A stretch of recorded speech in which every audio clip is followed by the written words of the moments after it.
오늘 욥기 묵상이 잘 되고 계시나요? 매일매일 우리는 하나님의 말씀 함께 묵상하고 있습니다. 새벽에도 그렇고 주일서도 그렇고 계속 욥기가 시작하면 계속 욥기로 가고 있습니다. 감사한 것은 욥기를 묵상하고 또 소그룹으로 모였을 때도 제가 물어보거든요. 욥기가 잘 묵상되십니까? 잘 읽혀지십니까? 이렇게 물어보면 감사하게도 놀랍게도 이렇게 대답하시는 분들입니다. 목사님, 이 욥기가 나한테 하는 말 같아요. 지난 새벽에도 어떤 목사님이 이렇게 말씀하시더라고요. 하나도 빠짐없이, 한 구절도 빠짐없이 다 나한테 하시는 말씀 같습니다. 내 마음을 그대로 대변하고 있는 것 같습니다. 그분이 얼마나 고난 중에 있는지 알 수 있을 것 같죠? 얼마나 힘든 가운데 있는지 알 수 있죠. 맞습니다. 욥기는 어떤 사람이 하나님 말씀대로 참 잘 살았다. 그랬더니 복 많이 받았다. 그리고 힘들다가 다시 좋아졌다. 그런 차원의 이야기가 아니라는 것을 우리는 알게 됩니다. 욥기를 우리가 묵상하면 할수록, 욥기를 이해하면 할수록 어떤 마음이 듭니까? 이 욥기는 정말 고난 당하는 자, 우리가 아닌데도 불구하고 이유 없이, 까닭 없이 어려운 가운데 처해진 사람들을 책임집니다. 놀랍게도 하나님께서는 그런 하나님의 시간에서 발견하게 됩니다.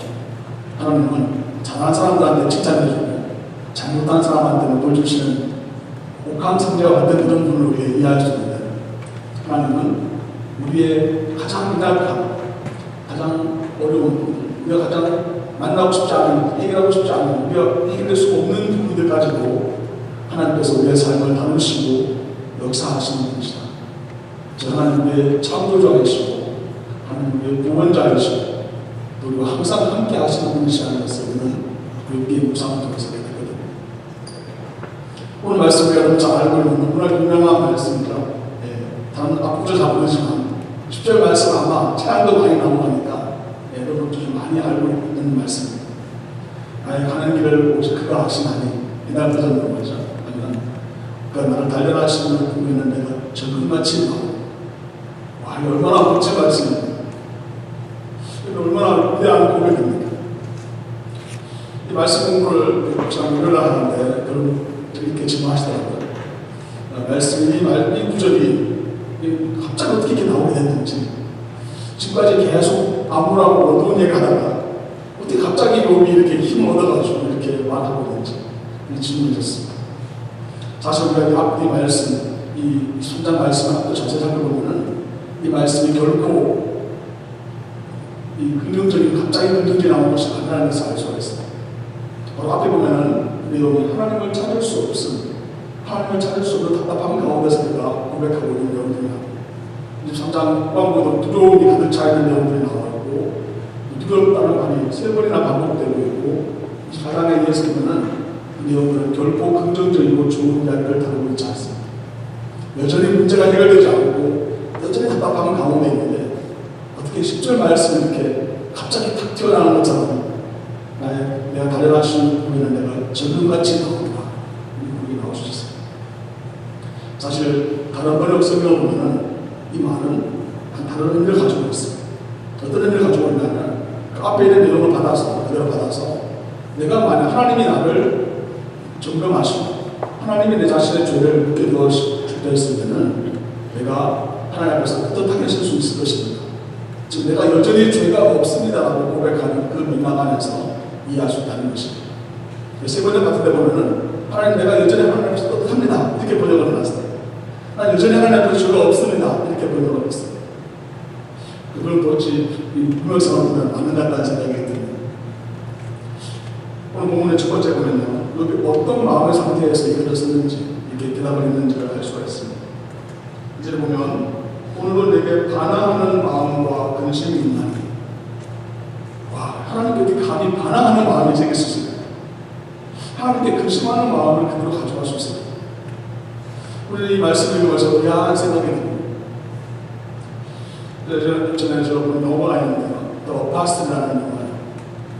그 영화는 어떤 목사님의 이야기를 쓴 크리스찬들이 만든 영화예요. 근데 그 영화에 보면 사실 좀 이해하기 어려운 부분들이 나와요. 목사님의 사모님이 불륜을 저지른 이야기입니다. 그 불륜을 이혼을 저지른 사모님에 대해서 이 목사님이 너무나 충격받고, 그래서 하나님께 어떻게 해야 될지 몰라서 어떻게 하냐면 하나님께 따지기 시작합니다. 따져야 되는데 어떻게 해야 될지 모르니까 손짓 발짓만 나가는 거예요. 하나님은 믿기로, 하나님, 오가. 다른 말을 할 게 없고 그냥 계속 그만 하는 거예요. 하나님 어떻게 해? 계속 그렇게 이야기하면서 우리가 내 마음에 있는 하나님에 대한 분노, 답답함, 왜 나한테 이런 일이 일어나는지에 대한 생각들을 도모하는 장면이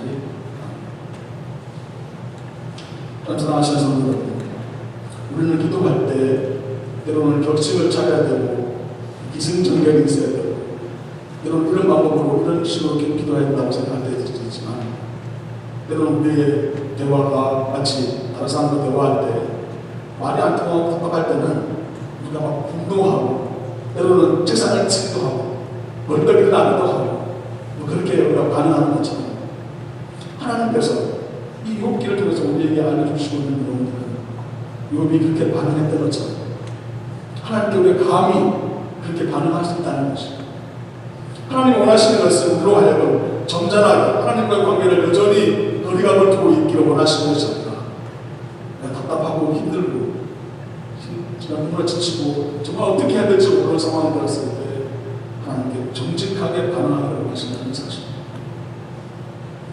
저 설교받아 보면 이런 말씀을 잘 하시더라고요. 하나님께서 누구 식사하신다고 이렇게 표현해요. 감히 이런 말 어떻게 하는 이렇게 생각되어지는 그런 말들을 표현하시면서 잘 들었습니다. 정말 그렇습니다. 하나님 나한테 왜 이러시는 거죠? 하나님 왜 나한테 이런 어려움들을 왜 주시는 거죠? 나는 하나님 뜻대로 나름대로 열심히 살아보려고 노력했는데 왜 나한테 이런 일들이 일어납니까라고 질문할 수 있는. 사실 저도 그렇습니다. 제가 뇌종양 수술을 하고 하나님이 저를 살려주셨는데, 하나님 저를 살려주셨으면 너무나 감사하고 찬양하고 간증하고 높게 다녀야 되는데, 저한테 그때부터 마음이 딱해지기 시작하는데, 하나님이 저를 살려주셨다는 것에 대한 감사를 느끼는데 제 귀가 잘 안 들리고 몸의 감각이 떨어지고 예전처럼 제 몸이 건강하지 않다는 것을 느꼈을 때, 사실 하나님 뜻대로 살겠다고 신학교에 가서 그냥 하겠다고 헌신한 사람인데 왜 나한테 이런 일이 일어나는구나, 이런 질문을 제가 하게 되더라고요. 방황하는 시간이 좀 길었습니다. 가운데 보면 한 4년 정도를 제가 신학적으로 또 그렇고 마음에 또 정서적으로 굉장히 마음적으로 힘들었던 시간들이 있었습니다. 그 시간들 통해서 하나님께서 오늘 예배 시작하면서 시간을 드는 것처럼 그렇지 않습니다. 저는 제 자신의 하나님께 대한 믿음이 있다고 생각을 합니다.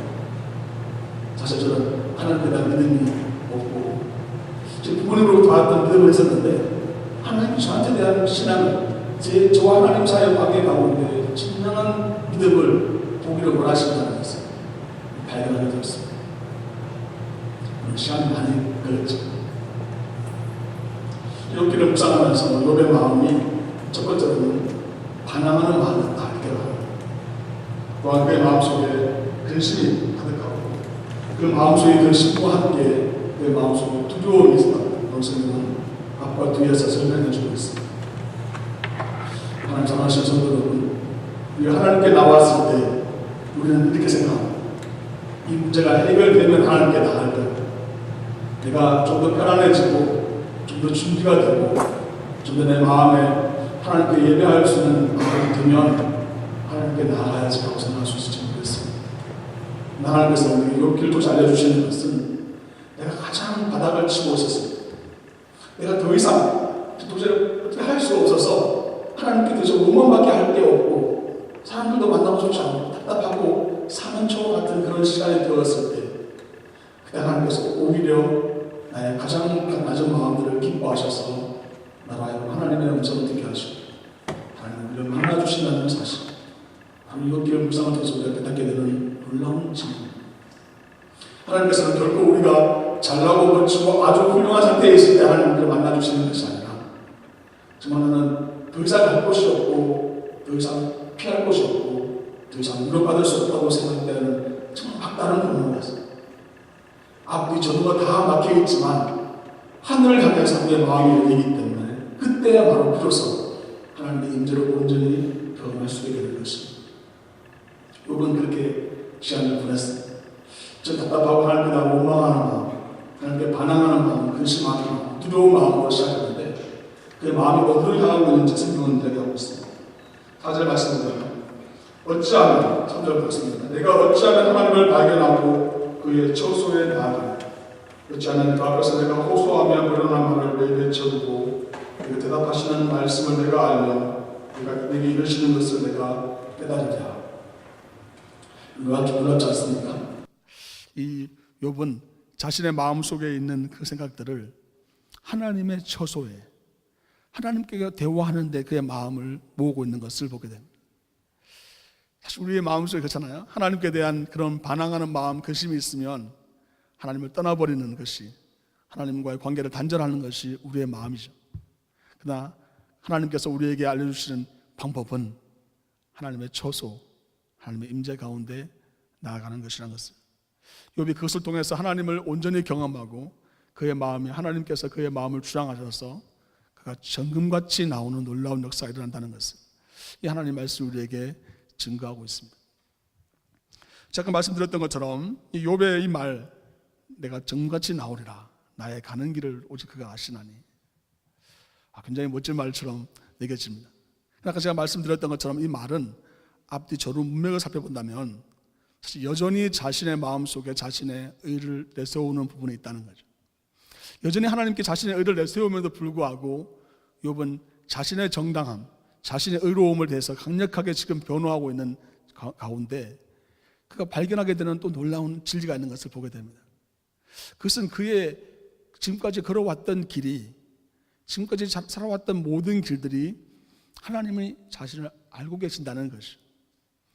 우리가 세가정반을 하면서 세가정반에서 말하는, 늘 하는 말이죠. 하나님 어떤 분이십니까? 이렇게 질문하면 하나님은 전지전능하신 분이십니다, 이렇게 배우잖아요. 하나님은 모든 것을 아신다는 거예요. 하나님은 모든 것을 아셔서 내 삶을 인도하신다는 거예요. 그래도 하나님은 내 삶을 나의 길로 가는 줄 알았는데 하나님 내 길로 가는 중에 하나님이 가셨던 예수님이 가셨던 그의 길이 보이기 시작한다는 거예요. 그리고 내 길을 가다가 보니까 난 내 길을 내가 원하는 방향으로 내가 가는 줄 알았는데 옆으로 나와 있는 길, 그의 길을 쫓아서 가게 되고 나중에는 하나님께서 내 삶을 정금과 같이 존귀한 존재로, 즉 하나님의 거룩하심과 하나님의 온전하신 길로 우리의 삶을 이끌어 주신다는 것이죠. 우리는 잘못하면 이렇게 생각할 수가 있어요. 내가 원하는 것, 내가 이루고자 하는 그 목적을 달성하는 것이 내 삶을 향한 하나님의 뜻이라고 생각할 때가 있습니다. 다시 말씀드립니다. 내가 원하는 것, 내가 이루고자 하는 것을 달성하는 것이 곧 하나님 나를 향하신 뜻이라고 착각할 때가 있습니다. 우리의 마음에는 그런 욕심이 있는 거죠. 우리의 마음에는 그런 자아가 있는 것이죠. 사실 지난주에 우리 청년들이 연합수련회를 갔어요. 연합수련회를 가서 태워주고 데리고 오는 과정에서 제가 오랜만에 모교를 방문하게 되었습니다. 얼라이언스 디알로지컬 세미너리의 전신인 나야 칼리지를 방문하게 되었어요.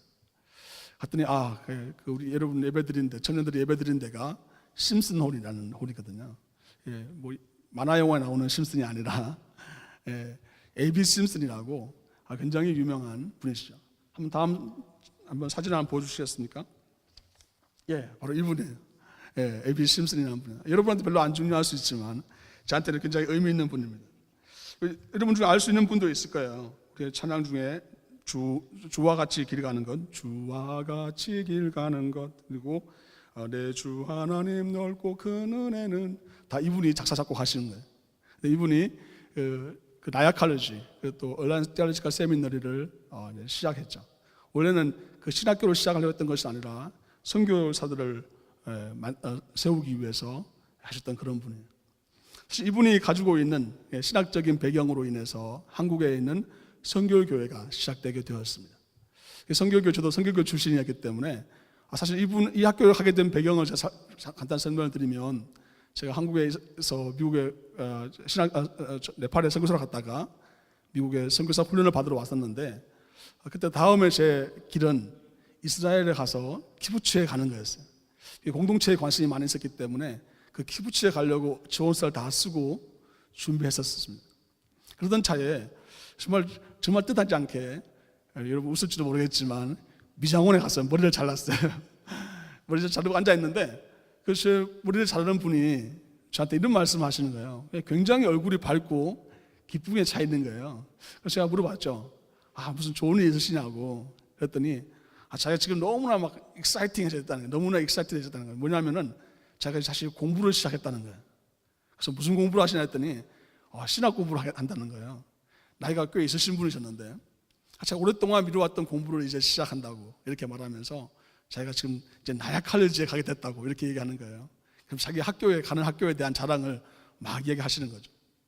제가 어디서 들어본 것 같은데 이런 생각이 들었고, 저도 이제 그분하고 얘기하다가 학교에 한번 가보고 싶은 그런 마음이 있어서 가게 됐는데, 갔더니 바로 이분 사진이 있고 이 에비 심슨에 대한 이야기들이 또 그 기록되어 있더라고요.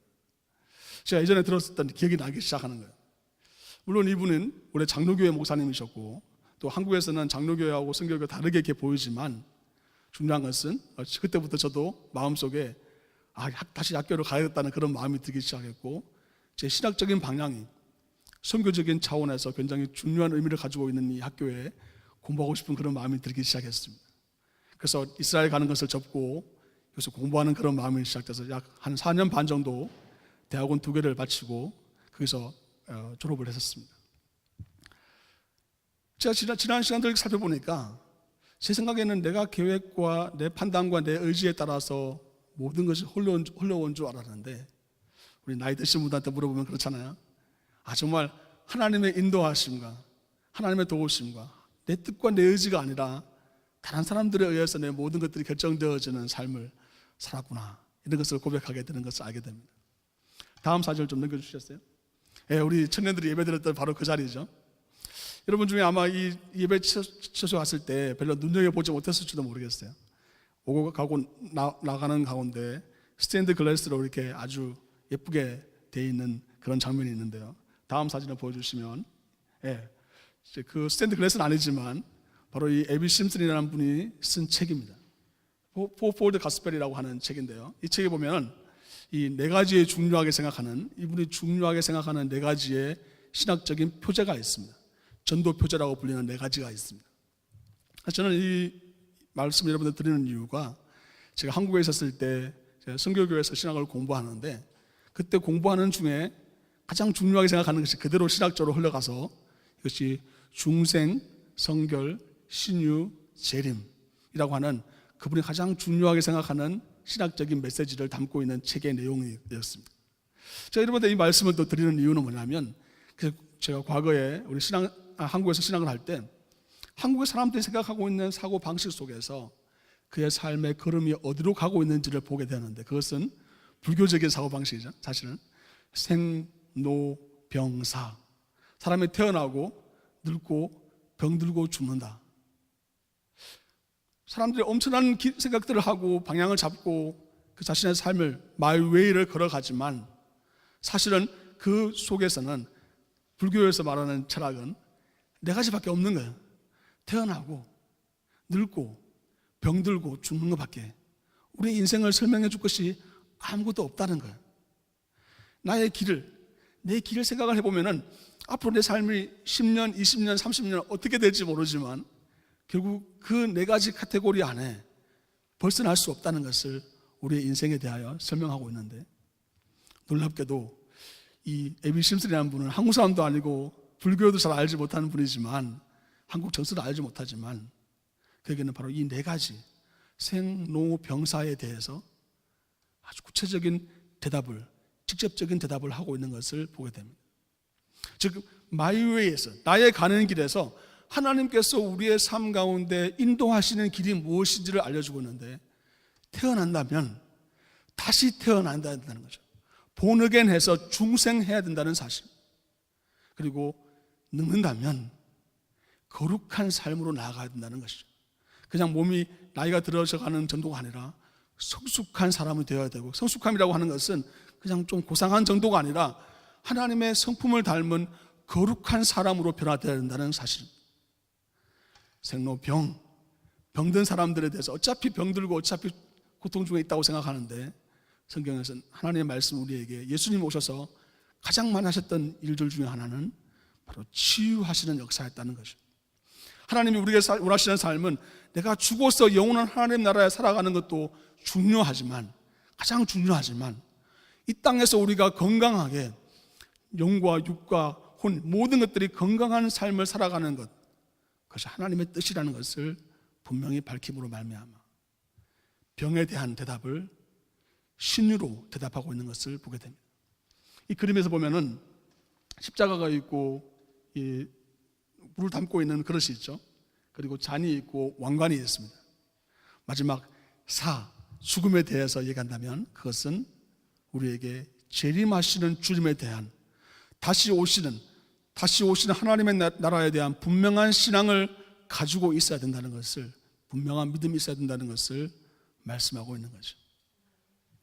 생로병사, 우리의 삶의 길이, 우리의 가는 길이 뻔하다고 얘기하는 그런 말 속에 그에 대한 대답으로 중생, 성결, 신유, 재림의 대답이 있다는 것을, 이분이 전도 표제를 위해서, 복음을 위해서 말하는 아주 중요하게 강조하는 부분들입니다. 하나님 사랑하시는 성도 여러분, 여러분의 길은 어디로 가고 있습니까? 우리의 길은 어디로 향하고 있습니까? 때로는 신앙생활을 아주 열심히 하고 열정적으로 믿고 있다고 생각되어지지만, 때로는 이 카테고리 생로병사를 벗어나지 못하는 것이 우리의 인생이 아닙니까? 그런데 하나님께서 우리에게 분명히 하나님의 말씀을 통해서 알려주시는 것은 그의 길이 있다는 것입니다. 하나님께서 우리를 인도하시는 길이 반드시 있다는 것입니다. 그 길은 우리의 삶 속에서 다시 태어나는 길이고, 다시 새 생명이 주어지는 길이고, 우리가 그냥 단순하게 나이 들은 늙음이 아니라 우리의 삶 속에 거룩하신 예수 그리스도의 형상을 덧입는 성결한 거룩한 삶에 대한 소망이 있습니다. 또 하나님께서 우리의 삶을 인도하셔서 다른 사람들 날만 치유되는 것이 아니라, 내 문제만 해결하기 급급한 삶이 아니라 나도 치유되고 다른 사람들도 치유하고 회복시키는 일에 쓰임받도록 하나님께서 우리를 인도하신다는 것입니다. 그게 그의 길이라는 거예요. 그 길이 마지막에 어디로 향하고 있습니까? 다시 오시는 예수 그리스도에 대한 대망, 소망으로 내 마음속에 가득 차서 내 안에 이 땅에서 살아가는 현재적 삶 속에서 내가 거기에 고난 속에, 그 문제 속에 파묻혀 있는 것이 아니라 그것을 뚫고 일어서서 담대하게 예수 그리스도의 복음을 선포하며 다시 오시는 하나님을 향하여 내 마음이 활짝 열리며 또 그렇게 선포하며 나가는 것이 하나님께서 우리를 향하신, 하나님께서 우리를 인도하시는 길이라는 것을 말씀이 우리에게 알려주고 있습니다. 이 말씀을 또 계속 묵상하면서 뒷부분에 아주 놀라운 이야기들이 있는 것을 보게 됩니다. 사실 그냥 스쳐 지나갈 수 있는 말씀인데요, 오늘 이것도 본문 마지막 부분에 보면요, 이는 내가 17절입니다. 이는 내가 두려워하는 것이 어둠 때문이나 흑암이 내 얼굴을 가렸기 때문이 아니로다. 도대체 이게 무슨 말일까요? 이는 내가 두려워하는 것이 어둠 때문이나 흑암이 내 얼굴을 가렸기 때문이 아니로다. 우리 앞에 주어져 있는 문제와 어려움들, 답답함이 우리를 힘들게 하지 않는다는 것이 아니라는 거예요. 어떤 분은 이렇게 말합니다. 어렵고 힘든 일이 있으면 물어보면 괜찮아요, 아무 문제가 없어요, 저 괜찮아요, 이렇게 말하시는 분들이 있어요. 그런데 그분의 마음속에 모습에 나타나는 것을 보면은 정말 힘들고 어려워 보이는 것들이 나타나죠. 때로는 우리의 마음속에 그것을 감추고 싶을 때가 있습니다. 이 욥은 말하기를 그 문제가 나를 두렵게 하는 것은 사실이라는 거예요. 그 어둠이 나를 누르고 있는 것은 사실이라는 거예요. 그런데 마지막에 보면 이런 말씀하고 있습니다.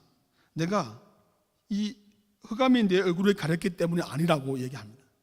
그것은 무엇을 의미합니까?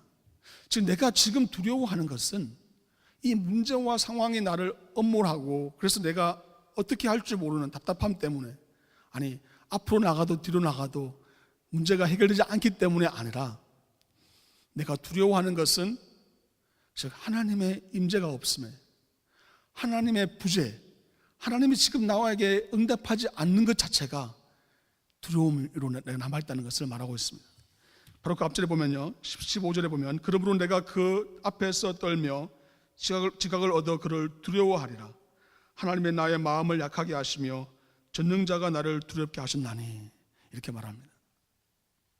즉 그가 두려워하는 것은 두려움 자체, 두려움을 주는 그 상황 자체가 아니라 하나님께서 바로 이 일들을 행하시고 계신다고 하는 사실, 또 하나님께서 이 일을 통해서 그에게 무슨 일을 하실지, 또 하나님의 구체적인 응답, 또 실제적으로 하나님과의 그 깊은 대화 가운데, 하나님의 임재 가운데 온전히 나갈 수 없음에 대한 두려움. 즉 흑암이 자신의 얼굴을 가리고 있어서 하나님께서는 나에게 무엇을 원하시는지, 하나님의 뜻이 과연 어디에 있는지를 온전히 발견하지 못하는 데 대한 두려움이 그게 더 크다는 것이죠. 여러분, 이 차이를 이해하시나요? 이해하실 수 있으시겠어요? 즉 하나님께서는 우리의 삶 속에서 이렇게 생각합니다. 나한테 어떤 일이 벌어졌다 이렇게 했을 때, 어떤 사건이 벌어졌다고 했을 때 그 사건을 대해서 우리는 두려운 마음이, 이렇게 되면 어떻게 되는 거지? 이렇게 되면 내가 해결하지 못하면 어떻게 되는 거지? 이 어려움 속에서 내가 이걸 극복하지 못하면 어떻게 되는 거지? 그런 마음들이 여러분의 마음을 짓누를 수 있을지 모르겠습니다.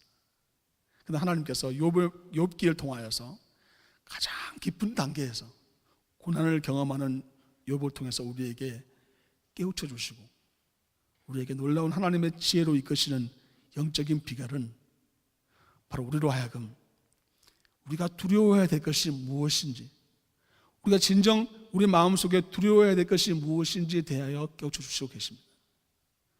그것은 하나님께서 나와 함께 하시지 않는다는 두려움, 이것은 정말 하나님의 임재, 하나님의 처소에 내가 머무르지 못하고 있다는 두려움, 하나님과 내가 대화할 수 없음, 기도가 막혀져 있다고 하는 것에 대한 두려움, 그 두려움이 더 크다는 사실, 더 커야만 한다는 사실. 내가 하나님을 두려워하게 되고 하나님에 대한 두려움이 나 안에 있게 되면 세상에 그 어떤 것도 나를 두렵게 할 수가 없습니다. 그럼 내가 하나님을 두려워하는 마음, 즉 하나님의 임재가 없음에 대한 두려워하는 마음은 내 안에 있지 않게 되면 세상에 그 모든 것들이 나에게 두려움으로 다가오고 있다는 것을 여러분, 우리에게 그의 깊은 고난을 통해서, 그 가장 낮아져 있는 자리를 통해서 우리에게 알려주고 있습니다. 하나님 사랑하시는 성도 여러분, 우리가 무엇을 두려워하겠습니까? 무엇이 우리의 마음속에 걱정이 있습니까? 죽고 나면 아무것도 아닌 것을, 내가 그렇게 원했던 것들도 내 생명이 하나님께로 데려가고 나면 아무것도 아닌 것을 우리는 알고 있지 않습니까? 내가 그렇게 안타까워하고 중요하게 여겼던 사실들도 정말 오늘 밤에라도 하나님이 나를 부르시면 내가 그렇게 고민했던 것들이 아무 문제가 되지 않는 것을 알지 않습니까? 그것은 우리로 하여금 영원한 허무 속에 답답함으로 계속 남아있는 우리의 고민이 그냥 그것을 남도록 남겨주기 위한 그런 이야기들이 아니라, 즉 하나님께서 이 일들을 통해서 무엇을 하실지에 대한, 하나님의 뜻과 계획이 어디에 있는지에 대한 알고자 하는 그런 두려움이 우리에게 반드시 있어야 된다는 것입니다.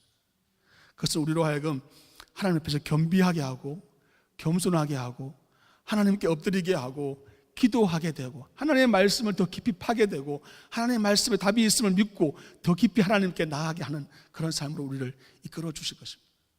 하나님께서 우리의 삶을 그렇게 이끌어 주셔서 하나님이 우리의 삶을 거룩하게 하시고 하나님의 뜻 가운데 내 my way가 아니라 His way로 그의 길로 이끌어 주시고 하나님의 가장 귀한 하나님의 임재 가운데 우리를 부르시고 그뿐이 아니라 영원하신 하나님 나라까지 우리로 살게 하시는 그 하나님 말씀 우리에게 주시는 너무나 귀한 진리의 방향이라는 것을 믿으시기 바랍니다.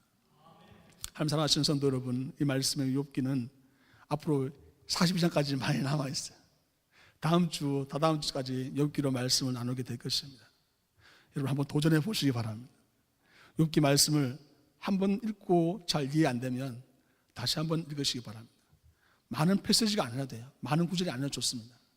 하루 읽을 분량들을 여러분이 한번 다시 읽고 또 깊이 읽고 또 질문하고 잘 이해 안 된다면 카톡이나 저한테 이메일을 보내서 같이 함께 나누시기 바랍니다. 또 스몰 그룹에서 나누시기 바랍니다.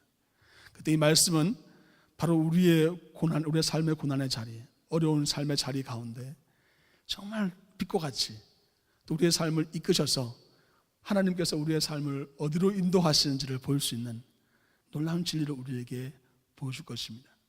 또한 이 말씀은 우리에게 어떤 도전을 주고 있냐면 정말 까닭 없이 여러 고난 중에 또 아니면 자신의 죄의 문제 때문에 고난당하는 사람들이 우리 주위에 있다면, 어려움 가운데 있는 사람들이 있다면 우리로 하여금 그들을 어떻게 섬겨야 되는지, 어떻게 함께 그들의 마음을 품고 하나님의 임재 가운데 나가야 되는지, 어떻게 우리가 함께 그들의 마음의 가운데 하나님께서 우리의 삶을 인도하시는 것을 경험하며 그들을 위하여 기도할 수 있는지를 알려주십니다.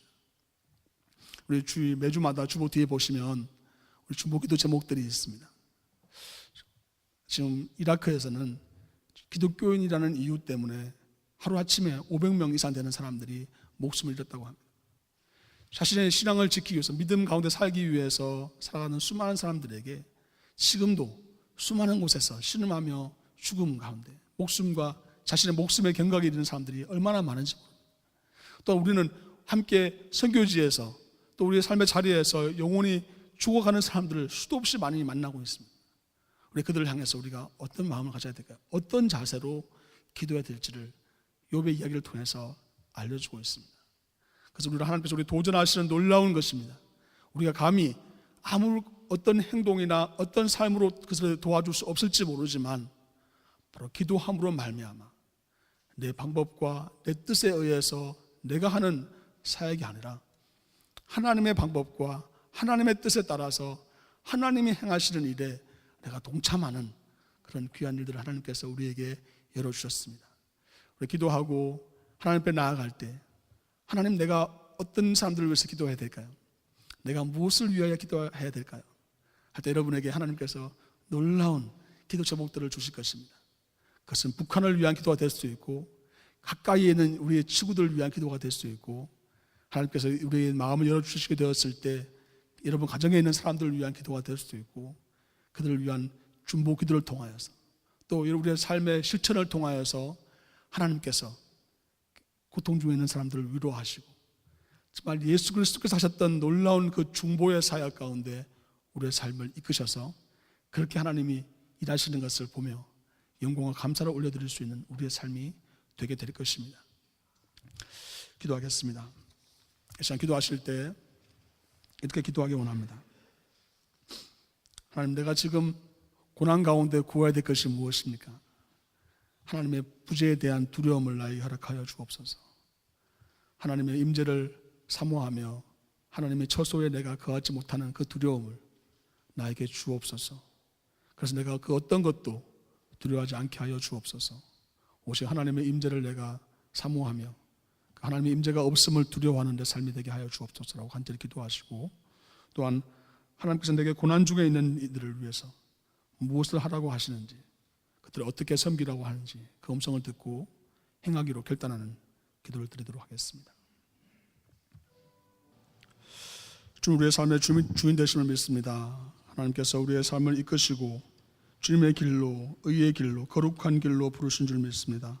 하나님, 우리가 그렇게 결단하며 행하게 하여 주셔서 욥의 대답처럼 정말 하나님의 임재와 하나님의 처소, 하나님을 만나는 것을 가장 사모하며 그렇게 그것이 없음을 두려워함으로 말미암아 세상을 이기고 또 주님의 임재를 온전히 경험하는 귀한 복된 삶이 될 수 있도록 함께하여 주옵소서. 예수 그리스도 이름으로 기도하옵나이다. 아멘.